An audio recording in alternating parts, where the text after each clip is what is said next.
पिछले भाग में हमने जो पढ़ा है हम उसे संक्षिप्त रूप में दोहराते हुए आगे बढ़ेंगे। ठीक है, तो चलिए। पांडव और कौरव ने पहले कृपाचार्य से, बाद में द्रोणाचार्य से अस्त्र शस्त्र की जो विद्या है या शिक्षा है प्राप्त की। जब उन्होंने अपनी विद्या पूर्ण कर ली या अपनी विद्या में निपुणता प्राप्त कर ली, तब उनके कौशल का प्रदर्शन करने के लिए नगर में एक समारोह का आयोजन किया गया। इस समारोह को देखने के लिए सारी नगरवासी समारोह में उपस्थित थे। समारोह में विभिन्न प्रकार के यानी कि कई तरह के या तरह तरह के खेल हुए। सभी राजकुमार अपने कौशल का प्रदर्शन करने के लिए इस समारोह में जो प्रतियोगिता थी उसमें हिस्सा या भाग लिया, और सभी चाहते थे कि हम सबसे बढ़कर निकले। उस समारोह में कुंती पुत्र अर्जुन, जो कि अच्छा धनुर्धर था, उसने धनुष विद्या में अद्भुत कमाल कर दिखाया। अर्जुन के अद्भुत कमाल को देखकर सभी दर्शक आश्चर्यचकित हुए।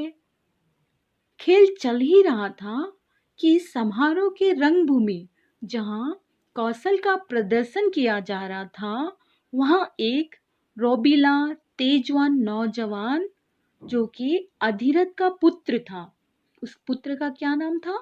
उस पुत्र का नाम था कर्ण। तो अर्जुन के सामने आकर खड़ा हो गया। कर्ण कुंती का पुत्र था जिसे अधिरथ ने पाला था, किंतु कर्ण के कुंती पुत्र होने की बात किसी को मालूम न थी। अब यहाँ से हम आगे देखते हैं। रंगभूमि में आते ही कर्ण ने अर्जुन को ललकारा। ललकारा का अर्थ है लड़ने की चुनौती देना या लड़ने के लिए उकसाना। कर्ण ने आगे कहा, अर्जुन, जो भी कर्तव्य या कौशल तुमने यहाँ दिखाए हैं, उनसे बढ़कर कौशल मैं दिखा सकता हूँ। क्या तुम इसके लिए तैयार हो? इस चुनौती को सुनकर दर्शक मंडली का अर्थ है जो समारोह में देखने वाले लोग उपस्थित थे, उन लोगों का जो समूह था या दल या झुंड, यानी कि देखने वालों का दल, समूह या झुंड को दर्शक मंडली कहते हैं, में बड़ी खलबली मच गई। खलबली का अर्थ है हलचल या हड़बड़ी। क्यों मच गई हड़बड़ी? क्योंकि अर्जुन जो एक श्रेष्ठ धनुर्धर था, उसे किसी ने चुनौती दिया था, है ना। पर ईर्ष्या की आग में जलने वाले दुर्योधन को बड़ी राहत मिली। क्यों मिली दुर्योधन को राहत?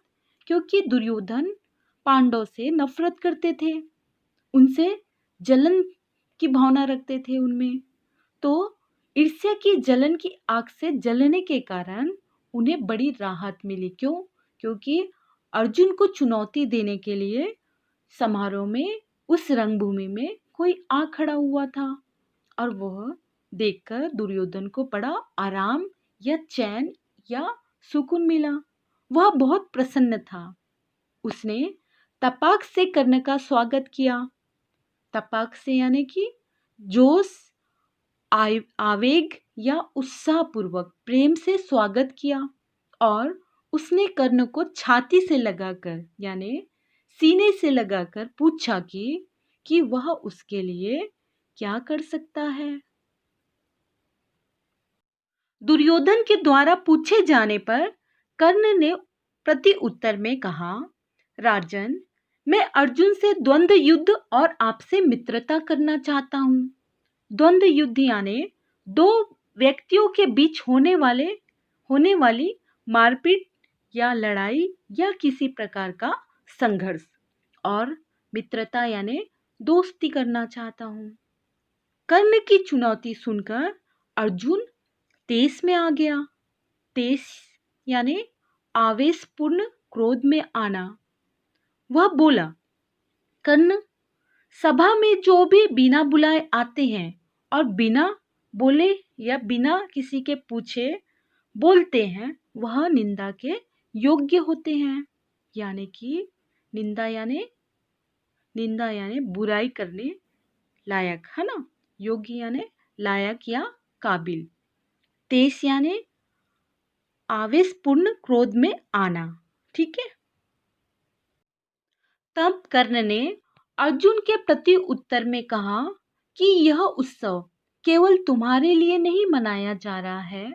उत्सव यानी यह जो समारोह है या यह जो अवसर है, यह केवल तुम्हारे लिए नहीं है, बल्कि सभी प्रजाजन इसमें भाग या हिस्सा लेने का अधिकार रखते हैं। इस प्रकार जब कर्ण ने अर्जुन को चुनौती दी तो दर्शकों ने तालियां बजाई और दर्शकों के दो दल या समूह बन गए। एक दल अर्जुन को और दूसरा दल कर्ण को बढ़ावा देने लगा। समारोह में उपस्थित कुंती ने कर्ण को देखते ही पहचान लिया कि वह उसका ही पुत्र है, जिसे उसने गंगा में बहा दिया था। और वह भय और तथा लज्जा, भय यानी डर और लज्जा यानी शर्म, हया या मर्यादा के कारण मूर्छित हो गई।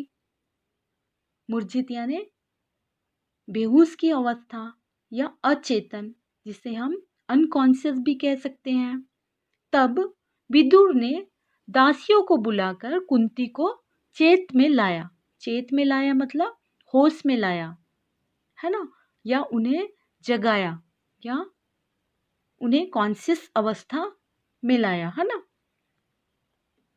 इसी बीच कृपाचार्य ने कर्ण को उसका परिचय देने को कहा, क्योंकि मुकाबला बराबर वालों में होता है। कृपाचार्य ने आगे कहा कि महाराज पांडु का पुत्र अर्जुन, जो कुरुवंश का वीर है, कुल का परिचय पाए बगैर राजकुमार कभी भी द्वंद्व करने तैयार नहीं होते हैं। कृपाचार्य की बातें सुनकर कर्ण का सिर झुक गया। कर्ण का सिर क्यों झुक गया?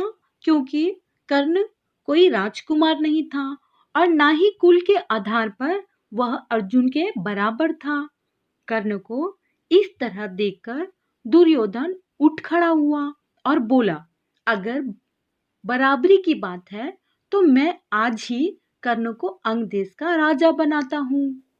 और पितामह भीष्म और धृतराष्ट्र की अनुमति या उनकी परमिशन लेकर रंगभूमि में ही कर्ण का राज्य अभिषेक कर उसे अंग देश का राजा घोषित कर दिया गया।